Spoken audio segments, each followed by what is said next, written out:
इन हालात के अंदर कि जब अभी मैं कल देख रहा था बजट के अंदर 1 अरब और गालबन को 60 करोड़ से ज्यादा जो है ना वो सिर्फ वजीर आजम ऑफिस के लिए रखा गया है। अब वो मुल्क जहां पर बच्चा बच्चा मकरूज है, लोगों को रोटी नहीं मिल रही, खाने को नहीं मिल रहा, वहां पर वजीर आजम ऑफिस की अयाशियों के लिए उधर। आप अपना एक सदर जी, एक लाहौर के सदर, किस तरह से वो लाहौर के सदर बने हैं, कोई बताएंगे आप? क्या क्राइटेरिया, क्या उन्होंने तय किया? अवाम के मफाद में तो इन्होंने कोई काम नहीं किया अभी तक। अगर कोई इनकी हुकूमत का फायदा हुआ है तो इनकी जात को हुआ है, इनके केस खत्म हुए हैं, नाअहलियां खत्म हो रही हैं, और अगला अपना इलेक्शन ठीक करने के लिए ये लोग हुकूमत के अंदर आए। सब आपकी पार्टी में क्या सिस्टम, किस तरह से कोई आएगा और वो किस तरह से ऊपर जाएगा, क्या सिस्टम है?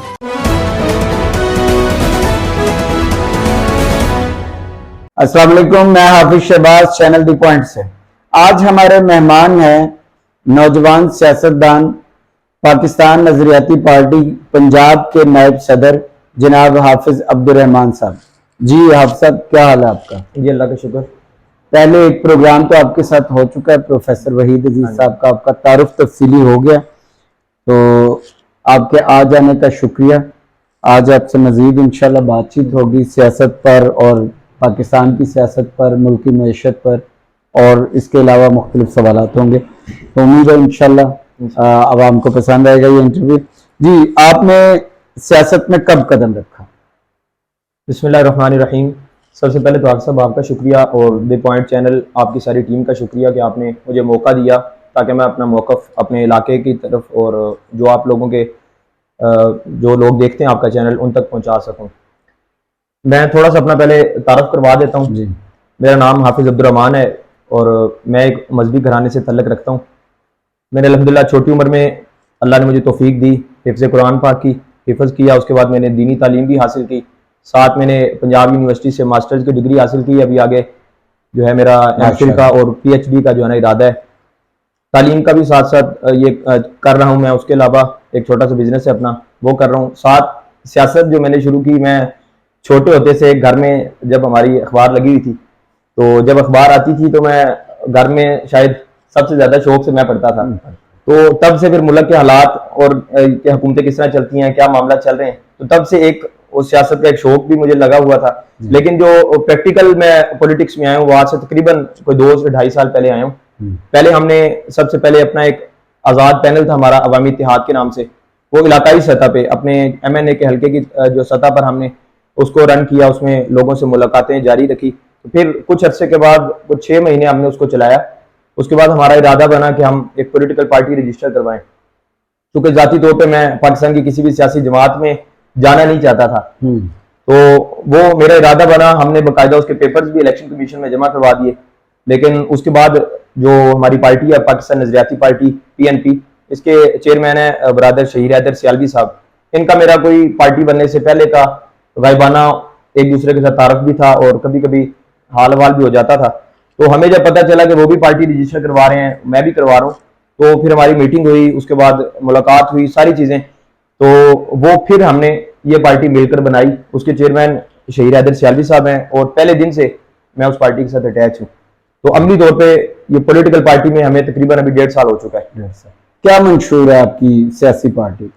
हमारी पार्टी पाकिस्तान नजरियाती पार्टी, इसका मंशूर आप सब पहले भी कुछ इंटरव्यूज में लोगों ने जब ये सवाल किया कि आपका मंशूर क्या है जी, तो मैं एक बात कहता हूं कि पाकिस्तान की सारी सियासी जमातें, जितनी भी जमातें हैं, अगर आप उनका रिटर्न में मंशूर उठा के देख लें तो आपको तकरीबन शायद 10-20% कोई ऊपर नीचे हो, 80% सबके मंशूर में एक तरह की बातें हैं जी। एक खास नारा होता है ना, हाँ बिल्कुल, तालीम के शोबे में ये करेंगे। लेकिन मेरा मानना ये है कि आपने उन अफराद को देखना है कि जो जमातों के अंदर है, उन लोगों का बैकग्राउंड क्या है, वो लोग किस सोच के लोग हैं। तो अगर वो लोग खुद दुरुस्त हुए तो वो उस मंशूर को इम्प्लीमेंट कर लेंगे। लेकिन अगर लोगों में ही खराबी हुई, वही लोग जद्दी पुश्ती जो 70-75 साल से हमारे ऊपर हुक्मरानी करते आ रहे हैं, उनको आप किसी भी जमात में ले जाएं, मंशूर जो भी हो, लेकिन पाकिस्तान के हालात इन लोगों के हाथों बेहतर नहीं हो सकते जी। तो अपना मंशूर जो हमारी पार्टी का ये है, वो मैं आपको इंशाल्लाह रिटर्न फॉर्म में भी दे दूंगा। तो हमारी पार्टी का बुनियादी जो एक सबसे हमारी पार्टी में बाकी जमातों में एक मुनफरद बात है कि हमारी ये जमात पाकिस्तान की 75 साल तारीख के अंदर वाहिद जमात है कि जिसको लीड नौजवान कर रहे हैं। हमारे चेयरमैन शहीर हैदर सियालवी साहब जो हैं, उनकी अपनी एज 28 है इस टाइम। ये तो इमरान खान भी कह रहे थे ना, लीड उनकी पार्टी, उनको मौका भी मिल गया। पीटीआई को लीड जो है ना नौजवानों ने नहीं किया जी। नौजवान कारकुन की हद तक, या आप लगा लें 100 में से कोई 10 से 15% शायद नौजवान गए हैं, बाकी उनकी पार्टी की लीडरशिप जो है वो वही जद्दी पुश्ती सियासतदान थे। शाह महमूद कुरैशी को देख लें, फवाद चौधरी को देख लें, शेख रशीद साहब इत्यादि थे उनके, परवेज लाई साहब आते साल सदर बन गए। तो जिन नौजवानों ने 22 साल जिद्दोजहद की है, उन्होंने पार्टी में क्या मकाम बनाया वो अभी तक बहुत पीछे हैं। तो इस पार्टी में चेयरमैन से लेकर नीचे तक सारे नौजवान हैं। और दूसरी एक जो मुनफरिद बात है कि ये पाकिस्तान की वाहिद जमात है कि जो किसी खास मसलक, किसी खास मजहब, किसी खास सूबे इस बुनियाद पर सियासत नहीं कर रही। हमारे मुल्क में बदकिस्मती से जो तकसीम दर तकसीम किया गया इस मुल्क को और इस कौम को, उसमें मजहब को भी बुनियाद बनाया गया एक टाइम पे, फिर सियासत के नाम पर सूबाई सतह पर जमातें बनी हुई हैं, हम इसके सख्त मुखालिफ हैं। अच्छा, आपके मंशूर में लिखा हुआ है कि जी ये किसी जात पात के या फिरका परस्ती के जी या रंगो नस्ल के, ये हमारे मंशूर में मेंशन है कि जी कोई जात पात, बिल्कुल, यानी आप लोग एक जगह पे एक पढ़ा लिखा नौजवान होगा और एक जगह पे वहीं पे एक चौधरी होगा और वो एक खास बिरादरी से ताल्लुक रखता होगा और वो इलाके में, उस इलाके में उसकी चलती भी होगी, उसकी बिरादरी भी ज्यादा होगी, तो आप पढ़े लिखे नौजवान को उस चौधरी पे जो है वो फौकियत देंगे। इसमें दो चीजें हैं जी। दो चीजें हैं। एक है कि एक नौजवान का सिर्फ पढ़ा लिखा होना, उसकी बिल्कुल सियासी समझबूझ ही नहीं है उसके अंदर। अच्छा, नहीं वो पढ़ा लिखा भी और सियासी समझबूझ भी हो, साथ इलाके में जो सियासत के लिए चीजें रिक्वायर हैं जी, वो भी वो कौन सी चीजें रिक्वायर? आप थाने कचहरी के आप मसाइल हल करें, लोगों के साथ आपका उठना बैठना हो, लोगों की आप तक रसाई आसानी से मुमकिन हो। अच्छा। जो सारी चीजें आप लोग ट्रेनिंग नहीं करते अपने नौजवानों की? लो, आपने मंशूर में नहीं लिखा कि जो नौजवान आपकी पार्टी में आएगा आप उसको ट्रेन करेंगे, उसको शऊर देंगे, हमारे उसको बताएंगे कि हाउ टू डील विद थाना एंड अदर गवर्नमेंट डिपार्टमेंट? उसमें मैं बताता हूँ कि हमारी पार्टी को भी 1.25 साल हुआ है बने में। जी जी। तो 1.25 साल के दौरान आप कहते हैं जी आपको तैयारी नौजवान मिल जाए, चौधरी मिल जाए? नहीं, हम तैयारी जिसको पहले से थाने की तैयारी का पता हो। हमारे मुल्क के अंदर पीटीआई के कितने नौजवान हैं, मैं अपने जाती तौर पर समझता हूँ कि वो लोग काबिल हैं और पाकिस्तान की सियासत कर भी सकते हैं, लेकिन उन्होंने गलत प्लेटफॉर्म चुना हुआ है। उन सबको हम दावत देते हैं, कानून लीग का प्लेटफॉर्म से हो, पीटीआई से हो। ये नहीं हम कह रहे कि हमने उस नौजवान को लाना है जिसने आज से पहले सियासत की नहीं, सिर्फ हम ये कहना चाह रहे हैं कि नौजवान हो, पढ़े लिखे हो, पाकिस्तान की सियासत की रिक्वायरमेंट जो है वो भी उनके पास मौजूद हो, फिर नौजवानों को आगे लाएं। क्योंकि 75 साल में हमने हर बंदे को देख लिया। ये 200-300 खानदान हैं जो पहले दिन से हमारे ऊपर हुकूमत करते आ रहे हैं। हमें नहीं लगता कि इन लोगों के हाथों पाकिस्तान बेहतर हो सकता है। बिल्कुल एक फ्रेश नई क़यादत की पाकिस्तान को जरूरत है। अच्छा, आप लोग मुस्तकबिल में आपकी पार्टी किसी पार्टी के साथ कोई इत्तेहाद नहीं करेगी? क्योंकि आप तो सबको ही कह रहे हैं ना कि सब पार्टीज में ऐसे ही है, सियासी पार्टी में आप पीटीआई का भी नाम ले रहे हैं, आप मुस्लिम लीग का भी नाम ले रहे हैं, तो आपका दूसरी मजहबी जमातों के बारे में क्या ख्याल है? जमात इस्लामी और जिस तरह से दूसरी मजहबी जमातें, उनके बारे में क्या ख्याल है? वो भी तो यही दावा करती है जो आप कर रहे हैं। देखें आप सब, आप मजहबी जमात मुझे कोई मेंशन कर दें कि जमात इस्लामी के अलावा पाकिस्तान की जितनी भी मजहबी जमातें हैं वो किसी ना किसी खास मसलक के साथ जुड़ी हुई हैं जी। आप जेयूआई को ले लें, वो देवबंद मसलक के साथ जुड़ी है।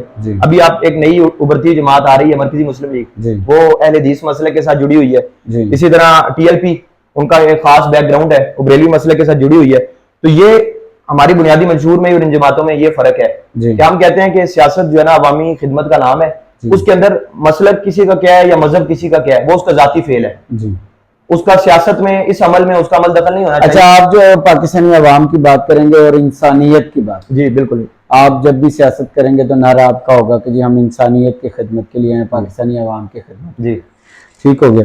अच्छा सर, दूसरी पार्टियों का मंशूर तो आपने पढ़ा होगा, तो जो दो बड़ी जमातें हैं या तीन कह सकते हैं, पीटीआई, मुस्लिम लीग नून और पीपल्स पार्टी, वो बहुत बड़ी दावेदार हैं कि जी वो इस मुल्क के जो मसाइल हैं या जो भी वो अवाम की प्रॉब्लम्स हैं वो उसके तर्जुमान हैं और वो ही ये हल कर सकती, बड़ी पार्टियां जो सियासी पार्टियां। उनके मंशूर के बारे में और उनके जो तर्ज सियासत है उसके बारे में आप क्या कहेंगे?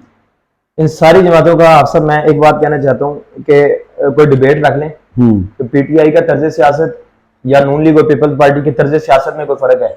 जुबानी दावों पर बात ना हो। तीनों को अल्लाह ने मौका दिया, इन्होंने हुकूमतें भी की हैं, खान साहब ने भी कर ली, तो तर्ज सियासत के अंदर 1% भी आप कहना कोई फर्क महसूस होता है? वो नहीं। खान साहब की गवर्नमेंट के अंदर भी इनके वज़रा की क्या कारकर्दगी थी। जी। इन्होंने वही थाना कचहरी की सियासत या अपने लोगों को अकरबा परवरी जिसको कहते हैं, अपने लोगों को नवाजना, सारी चीजें वो होती रही हैं जिसको बुनियाद बना के पाकिस्तान में जिस पार्टी को भी मौका मिलता है वो ऐसे ही करती है। ये क्या ये इसके लिए ये जरूरी नहीं है कि पार्टी के अंदर एक सिस्टम हो, जमहूरियत हो। क्या आपकी पार्टी में है जमहूरियत और सिस्टम? आपसे पहले जो सवाल किया मैं उस पर पूरा कर लूं। पाकिस्तान में आज तक जो है ना जमातें जरूर तब्दील हुई हैं जी। पाकिस्तान में आज तक जमातें जरूर तब्दील हुई हैं, अफराद एक दफा भी तब्दील नहीं हुए जी। मैं समझता हूँ कि अभी आप देखें इस्तेकाम पाकिस्तान पार्टी जो आ गई है, लॉन्च कर दी गई है जी। अब ये पार्टी कल को हुकूमत में आ जाए तो हम क्या ये कहेंगे कि एक नई पार्टी आई है वो कुछ नहीं कर सकी? नहीं, इस तरह नहीं है। पाकिस्तान के अंदर 75 साल से शुरू की, आप काजी आजम लियाकत अली खान को साइड पे कर लें, उनके बाद आप देख लें कि पाकिस्तान में वही खानदान या उनकी नस्लें चलती आ रही हैं। उन लोगों का माइंडसेट, वो जिसको कहते हैं ना कि मुंह को आराम लगा वो छूटता नहीं है। वो किसी भी जमात में जाएंगे वहां पर गल फैलाएंगे। इन लोगों से पाकिस्तान नहीं बदल सकता। अगली बात कि हमारी अगर गवर्नमेंट आती है तो हम इंशाल्लाह, गवर्नमेंट तो कल की बात है, आए अल्लाह हमें मौका दे, लेकिन उससे पहले इंशाल्लाह हम पाकिस्तान की सियासत में वो ट्रेंड्स लॉन्च करेंगे और पाकिस्तान की सियासत को वो रुख देंगे कि वो बाकी जमातों के अंदर इंशाल्लाह वो चीज नहीं होगी। हाफिज साहब, आपकी पार्टी में क्या सिस्टम है? किस तरह से कोई आएगा और वो किस तरह से ऊपर जाएगा? क्या सिस्टम है हमारी जमात के अंदर? मैं आपको बताता हूँ कि चेयरमैन हमारे शहीद हैदर सियालवी साहब हैं, तो वो सबसे पहली चीज कि उनका कोई बैकग्राउंड, पॉलिटिकल बैकग्राउंड नहीं था कि उनके बाप, उनके दादा, चाचा कोई सियासत में हो, इस तरह नहीं था जी। मुझे तो आप जानते हैं कि मेरा कोई कभी हमारे खानदान से ऊपर कोई बंदा सियासत में आया ही नहीं है। एक मजहबी फैमिली थी। अब हुआ यह है कि शहीर भाई ने जो तलबा सियासत से अपना आगाज किया इस तारीखी जिंदगी का, SYP स्टेट यूथ पार्लियामेंट उनकी तलबा तंजीम थी, जिसमें उन्होंने तकरीबन कोई 10 से 11 साल, जब दाढ़ी मूंछ भी नहीं आई थी तब से वो उसमें एक्टिव थे। अब उनके साथ जो लोग तलबा सियासत में थे जी। लेकिन अब जब प्रैक्टिकल एक सियासी जमात बन गई तो जो SYP के वाइस चेयरमैन थे उनसे लेकर नीचे तक किसी एक बंदे को भी शहीद भाई ने जो है वो इस सियासी जमात के अंदर कोई मेन ओहदा नहीं दिया। उन्होंने कहा कि जो लोग सियासी जमात को रन करेंगे, सियासी तौर पे एक्टिव होंगे, वही लोग इस जमात में ऊपर आएंगे। मैं अपनी बताता हूँ कि कैसे आएंगे। सिस्टम एक मिनट आइन होता है ना, कारकर्दगी की बुनियाद पे आइन होता है ना, एक स्टेप बाय स्टेप, जैसे इलेक्शन का सिस्टम इलेक्शन होता है जमात इस्लामी का। अब मिसाल के तौर पे आप बहुत मेहनत करते हैं या कोई और बहुत मेहनत करता है, एक पैसे वाला आता है वो आके आपकी पार्टी में छा जाता है। क्या सिस्टम क्या है कि बाद में आने वाला पहले ऊपर जाएगा, जिस तरह जमात में तो नहीं जा? जी। हमारे मंशूर में यह है कि 70% पार्टी आसमान की बुलंदियों को भी छुए, 70% नौजवान ही लीड करेंगे। ये हमारे मंशूर में बात लिखी गई है। और इलेक्शन कमीशन के रूल के मुताबिक अगर कोई जमात अपने मंशूर में लिखी हुई बात को उसके खिलाफ करती है तो कोई जो है ना वर्किंग कमेटी का कोई एक मेंबर भी वो जाकर अपनी जमात के खिलाफ मुकदमा दर्ज कर सकता है, इलेक्शन कमीशन में रिट दायर कर सकता है। तो हमारी जमात के मंशूर में ये लिखा है कि जमात 70% जो है ना जमात के अंदर जो लीड करेंगे वो नौजवान करेंगे। बाकी 30% जो लोग हैं वो अगर कोई दूसरी जमातों से लोग आना चाहते हैं और हमारे नजरिए से मैच करते हो उन लोगों के लिए भी जगह है, मौजूद है। आप अब नायब सदर जी, एक लाहौर के सदर, किस तरह से वो लाहौर के सदर बने हैं, कोई बताएंगे आप? क्या क्राइटेरिया, क्या उन्होंने तय किया? आप भी एक इदारा चला रहे हैं, सिस्टम है ना, आप कोई भी आए उसको लाहौर का सदर बना दें? नहीं, कोई भी आए जो इस टाइम लाहौर के सदर हैं, वो जब मैंने पार्टी ज्वाइन की थी उन्होंने मेरे से तकरीबन कोई हफ्ता या 2 हफ्ते बाद पार्टी ज्वाइन की। उसके बाद मैं लाहौर में वर्किंग करता रहा। वो मेरे साथ सबसे पहला बंदा जो हर काम में, किसी भी इदारे के मामलात हैं, इलेक्शन जो पेपर्स वगैरह जमा हुए हैं, सारे मामलात में जो फ्रंट फीट पे आके पार्टी के लिए वर्क कर रहे थे। अब जब मेरा ओहदा गया नायब सदर पंजाब पे तो मैंने मेरा इख्तियार था, मैंने उनको और सारी टीम की मुशावरत के साथ उनको जो है ना लाहौर का प्रेसिडेंट लगाया। अच्छा, तो वर्किंग की बुनियाद सिस्टम कोई नहीं, सिस्टम ये इलेक्शन का है। अच्छा। इलेक्शन हमारी पार्टी में इलेक्शन लिखा आइन होता है ना पार्टी, ये पार्टी आइन में हमारा, मैंने बताया जमात इस्लामी जी इलेक्शन नहीं है, इलेक्शन है। अच्छा, 3 साल के बाद हमारी पार्टी का इलेक्शन होगा और चेयरमैन का भी इलेक्शन होगा। अच्छा, चलें ठीक है। अच्छा, आप मौजूदा हुकूमत की जो सियासी कारकर्दगी है जिसपे अवाम बड़े परेशान है, महंगाई पर बहुत परेशान है, इसके बारे में, इनकी कारकर्दगी के बारे में क्या कहेंगे? देखें, मैं तो ये कहता हूँ कि एक गंद का टोकरा था जो इन्होंने अपने साथ लिया जी, चंद दिन के लालच की कुर्सी और लालच की वजह से और कुर्सी की हवस की वजह से। अच्छा, आप देखें कि इन्होंने तो अपने सारे केस खत्म करवा लिए। जी, मैं वही कह रहा हूँ कि अवाम के मफाद ही हुआ, अवाम के मफाद में तो इन्होंने कोई काम नहीं किया अभी तक। अगर कोई इनकी हुकूमत का फायदा हुआ है तो इनकी जात को हुआ है, इनके केस खत्म हुए हैं, नाअहलियां खत्म हो रही हैं।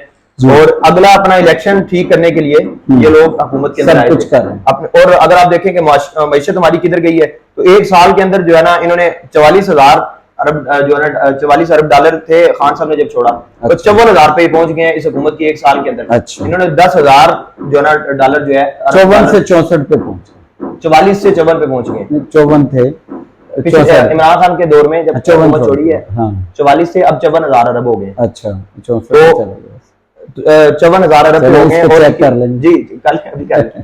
तो 54,000 अरब हो गए हैं और आप अभी जो जीडीपी आई है जी तो वो 0 कुछ आई है, लेकिन 0.29 जी तो कितनी चली गई है। और बाकी पाकिस्तान में आप आम आदमी की जो हालत है वो आपके सामने है, मेरे सामने है जी। कि एक आम आदमी बिल्कुल तंग जिंदगी गुजार रहा है। और अच्छा, आपके ये सामने- जो अभी बजट इन्होंने पेश किया है, क्या आपने उसके बारे में कुछ पढ़ा है? कैसे बजट देखें आप सबसे पहली बात तो मैं कहता हूं कि इनके दिन जो पीछे रह गए हैं, गालबन 41 या 42 दिन रह गए हैं जी। गवर्नमेंट के। जी, तो मुझे समझ नहीं आती कि वो तो कहते हैं हम अब भी नहीं करवाएंगे इलेक्शन। देखिए अगर तो मुल्क में आइन के तहत चलना है जी। फिर तो इलेक्शन है, इनकी जी। जुबानी भी है, अक्टूबर नवंबर में जब भी हो जी तो उससे पहले निगरान सेटअप आना है। जी। तो इनकी इस गवर्नमेंट की पीडीएम की जो हुकूमत के दिन रह गए हैं वो 41 या 42 दिन तकरीबन इतने ही रह गए हैं। अगस्त में इनकी हुकूमत खत्म होनी है। तो अब इन्होंने पूरे साल का बजट पेश कर दिया है। जी। तो मुझे समझ नहीं आती कि वो बजट इन्होंने, और पहले जो इनका टारगेट था पिछले साल का जो बजट था जी वो इनसे अचीव नहीं हुआ, जी और इन्होंने ये अगला बजट जो है ना उससे भी बड़ा पेश कर दिया है। अब निगरान हुकूमत आएगी, ये पूरा साल अगला बजट जो है ना मुझे लगता अच्छा, है आपकी तरमीम पूरी होती चली सियासी जाएगी। पार्टी है आपकी, तो जो मुश्किलात हैं, जिस तरह से इन्होंने बजट जो खसारे का बजट पेश किया और जितना रेवेन्यू इकट्ठा होना है, उस रेवेन्यू से हमसे सिर्फ कर्ज और उसका सूद ही उतरना है। आपके पास ऐसा कौन सा फॉर्मूला आपकी पार्टी के पास कि आप लोग आके और इस मुल्क को जो है वो खड़ा कर देंगे अपने पांव पर?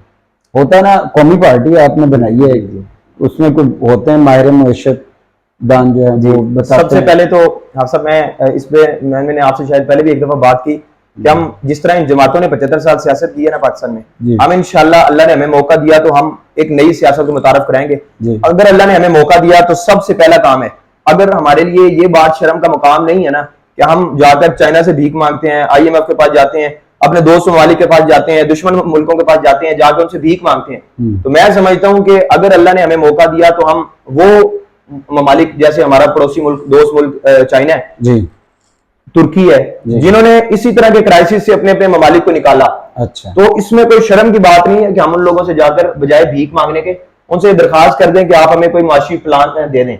अच्छा, तो एक तो हम पूरी दुनिया में जहां जहां भी मईशत के जो ना माहिरीन मौजूद हैं, हम उनसे रिक्वेस्ट करेंगे कि वो हमें अपने मुल्क के लिए कोई ऐसा प्लान दें।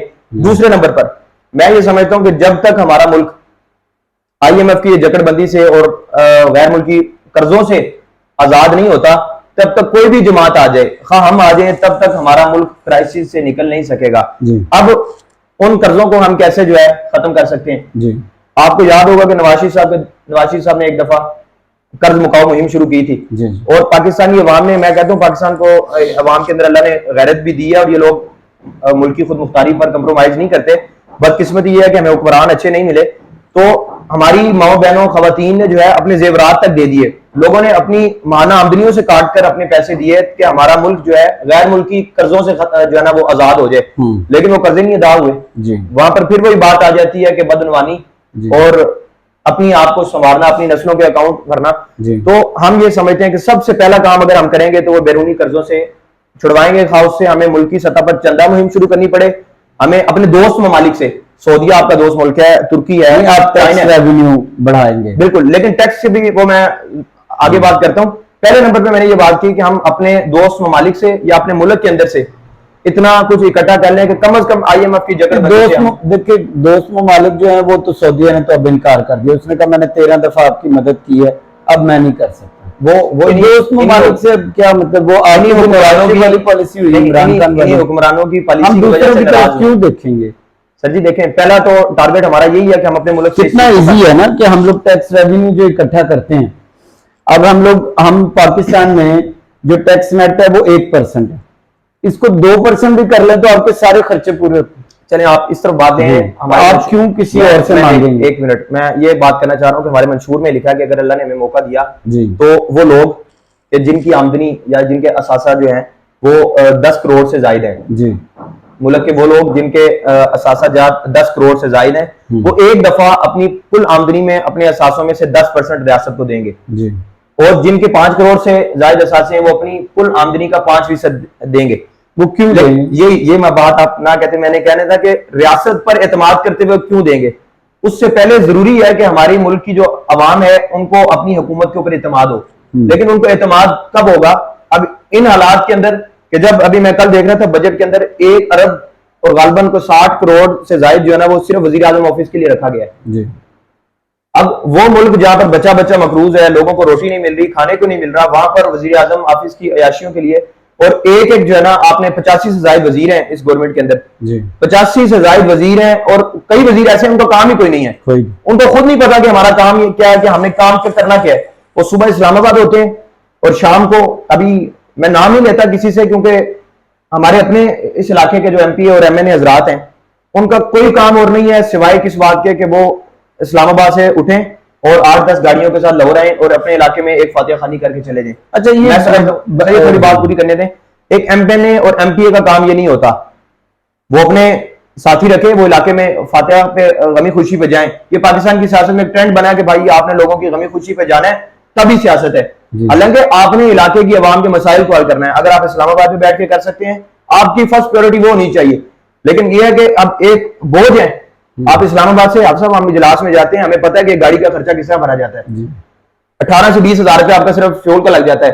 तो आप एक क्रूजर है, आपके साथ 4-5 फॉर्च्यूनर है, आपके साथ आइलेक्स डाले हैं, आप चलाते हैं, आप तो एक मुल्क के खजाने पर, एक मकरूज मुल्क के खजाने पर एक दिन का आप कई लाख का तो आप उसको टीका लगा रहे हैं। अच्छा। तो सबसे पहले हमारे मुल्क की ये जो ब्यूरोक्रेसी है, जो हमारे मुल्क की जो हुकूमतें हैं, इनको अपने अखराजात कम करना होंगे। लोगों को, अवाम को नजर आएगा कि ये खुद मुखलिस है, फिर अवाम अपनी जेब और अपने अकाउंट से पैसा निकाल के इनको देगी। अच्छा, पाकिस्तान की अवाम जो है ना वो अमीर है, पाकिस्तान की गवर्नमेंट जो है वो गरीब है और अपनी हरकतों की वजह से गरीब है। हुक्मरान जो है वो नाअहल हैं और वो अपने कई मफादात की वजह से कई लोगों पर टैक्स नहीं, अशराफिया पर टैक्स नहीं लगाते। इनकम टैक्स उनको पता होता है कहीं, तो फिर भी वो नहीं लगाते।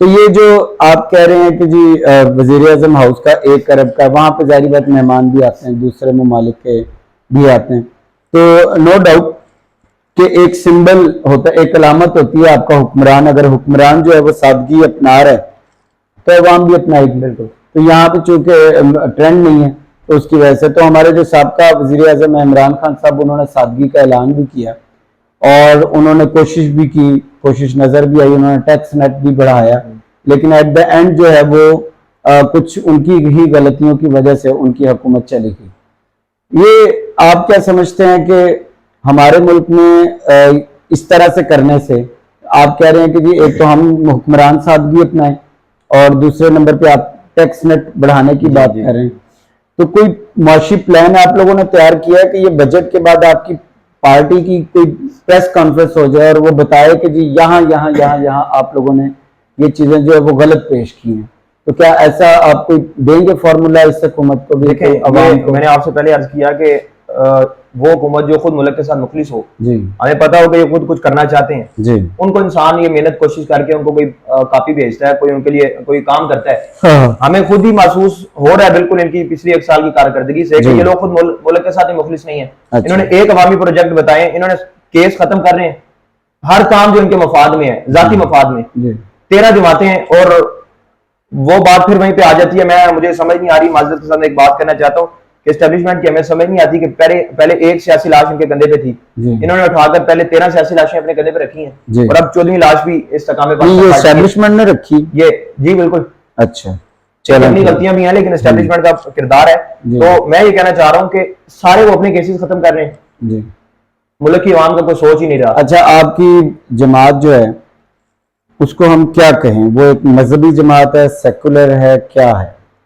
नहीं, हम मजहब से, दीन से मोहब्बत करने वाले लोग हैं जी, लेकिन जिसको आप हमारे मुआशरे में एक मजहबी जमात का जो तासुर है जी कि वो नहीं है। अच्छा, हमारी अवामी जमात है, सियासी जमात, हाँ बिल्कुल अवामी और सेकुलर जिसका टर्म बन चुकी है हमारे मुआशरे में। हालांकि सेकुलर का एक मतलब लोग नहीं समझते, हमारे माशरे में ये टर्म बन चुकी है कि भाई दीन मुखालिफ जो बंदा है वो सेकुलर है, ठीक है, वो चीज नहीं। हम ये कहते हैं कि पाकिस्तान के अंदर हमारा आइन भी ये कहता है कि हर शख्स को अपने मजहब के मुताबिक, अपने दीन के मुताबिक हर तरीके से उनको इबादत गाहें दी जाएंगी, रियासत उनको सिक्योरिटी देगी, उनको सपोर्ट देगी।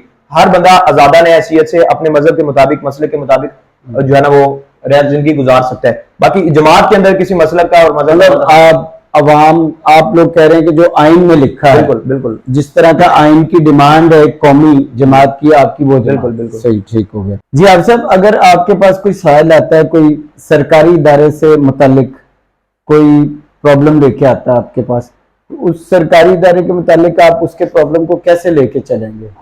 कोई भी थाने का, वाबदा का या वासा का इशू आपके पास लेके आते हैं? इसमें अफसर मैं ये बात कहना चाहता हूँ कि मैं अपनी इस इलाके की बात कर रहे हैं या पूरी पार्टी के हवाले से? देखिए, कहीं से भी आ जाता है। अच्छा, मैं बताता हूँ, ये एक जो अभी रमजान के बाद से अभी मैं इंशाल्लाह भरपूर तरीके से फील्ड में हूँ, और अभी हम इंशाल्लाह जो है ना एक पोस्ट वगैरह बना के उस पर अपने नंबर्स वगैरह देंगे।